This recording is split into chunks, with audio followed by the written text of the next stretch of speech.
This is a clip from my postcard to the PM and Chancellor.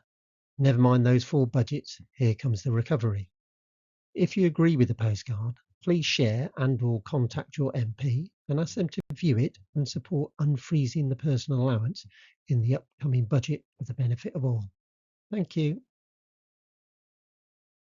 Prime Minister and Chancellor, I've tried to build a narrative with hard data to persuade you to make your number one mission reducing inequality. There are undeniable increased global economic headwinds. However, sticking with your sailing analogy, if we continue on our current course, we are essentially tacking towards the doldrums. We need to invest in those left behind in the wake of the wealth ship. Stoke those two huge growth engines. Firstly, the people engine through transformative taxation, an investment that should not be handcuffed by fiscal rules.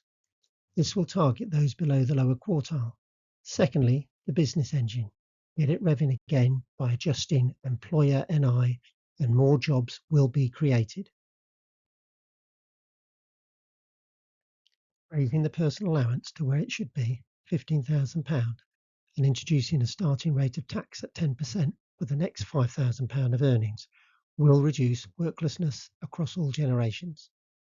Along with an employer NI adjustment, it will stimulate growth and end inequality by stealth. This can be funded by reversals in some of the 4% employee NI cuts and a ring-fence voluntary equality payment. The welfare bill will be lowered. We will be better able to support those who really cannot work. It's a here and now policy that supports us through the cost of living crisis. Prices have risen 37% since 2019.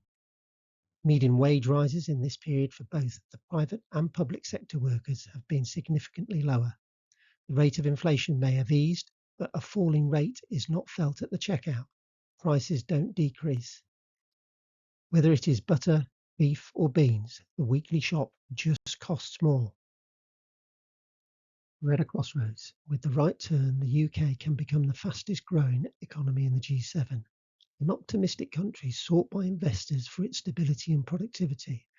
A country that stands up to aggressors through deterrence because we have invested in HM forces.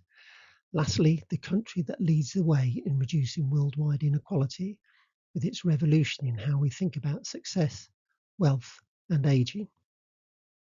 I'm going to paraphrase that forward from what should be a blueprint report.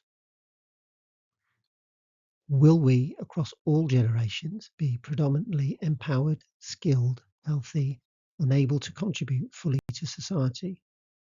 Or will we be increasingly unhealthy, disempowered, and dependent? We've all got a role to play for happy, productive, and fulfilling lives. You can enable us all to do our bit.